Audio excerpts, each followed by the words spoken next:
So it's been about 1 month now, and I wasn't sure what to expect from switching to the Galaxy S24 Plus. It seems like most people went with the Ultra, but I've already got the S23 Ultra. So I thought I would try the lighter version that doesn't have the S Pen, but was it a mistake? Do I regret going with this over the Ultra? Well, let's first talk about some of the good stuff. The price for this phone is a little cheaper than the Ultra, which is good, but still fairly expensive, especially if you compare it to other phones I've had like the Pixel 8 Pro. But luckily I had an older phone to trade in, so I didn't have to pay full price, and I probably wouldn't pay full price considering they always have these phones on sale. Nice thing is the Plus version feels quite a bit lighter than the Ultra. I also like the rounded corners. Some might say it looks like an iPhone, but with Android, which I'm okay with. But if you have used the Ultra, you know it can feel pretty heavy at times. I'm also not sure if I like the squared off corners. I know mostly personal preference there, but it's definitely nice having a lighter phone to use.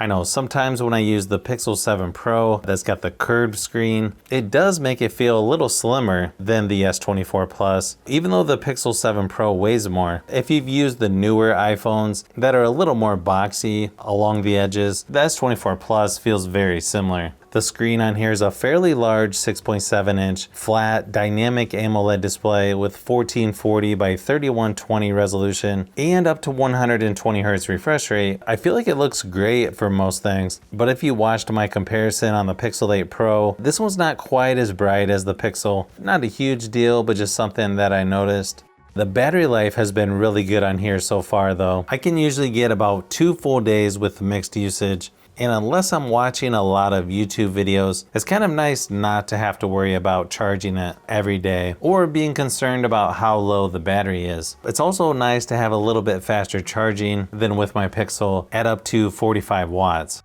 Software-wise, I'm pretty happy with this version of One UI 6.1 on Android 14. It feels a little more refined than some of the previous versions of Samsung software. Although, like I said before, Samsung and Pixel phones are typically my favorite phones to use. Overall, it feels really smooth on here too. I don't have a screen protector on it, but then again, I didn't have one on my Pixel 8 Pro. I don't know, it just feels like it has a little bit different type of screen technology than on the Pixel. It's kind of hard to describe other than it just feels really smooth when scrolling through things on the screen. I also like that this phone has Samsung DeX and some other features that you don't get with some of the other phones out there, but in reality I don't use Samsung DeX that often. One thing I do notice though, when I switch from Samsung to other phones, I sort of miss having the edge panel over on the side. I find myself using that quite a bit here lately. It's just a really convenient feature to have. This phone also seems pretty reliable when using Android Auto in my car. We'll have to see if that changes after some more updates. I know I had some issues with my Pixel 8 Pro after at least 1 or 2 updates. Hopefully I don't have that problem with this one.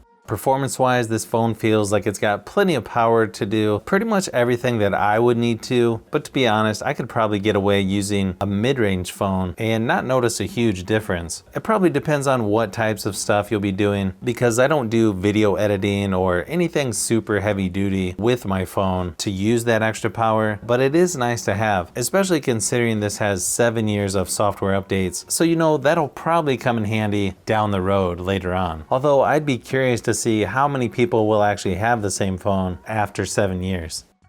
Now the speakers on here aren't the best out there, but they get the job done when I'm watching YouTube videos and that type of stuff. I know at my last job I used headphones most of the time, so the speaker quality wasn't really that important. But as far as the cameras go, I do sort of miss the telephoto that I had on my S23 Ultra. I did use that from time to time, but the cameras on the Plus version have been plenty good enough for what I use it for. I'm not a professional photographer or anything, but whenever I just point and shoot, I can usually get pretty good results using this. But again, I also feel like cameras on cell phones are getting so good nowadays that people can't even tell the difference, to where most people wouldn't even know which phone took it, especially if you watch some of the blind cell phone tests, and you'll see what I mean. I feel like they're so close that it's really not that big of a deal on which one's better. So I would say after 1 month of using the S24 Plus, do I regret getting this over the Ultra? No, not really at all. In fact, it might be the perfect option for me since I wanted something a little bigger than the regular S24, but still fairly lightweight and easier to handle than the Ultra. So if you're thinking about getting the Plus version, I would say go for it, especially if you can get it for quite a bit less, or if you have a good trade-in deal. Because I hate paying full price for a phone that you know is going to be on sale shortly after getting it.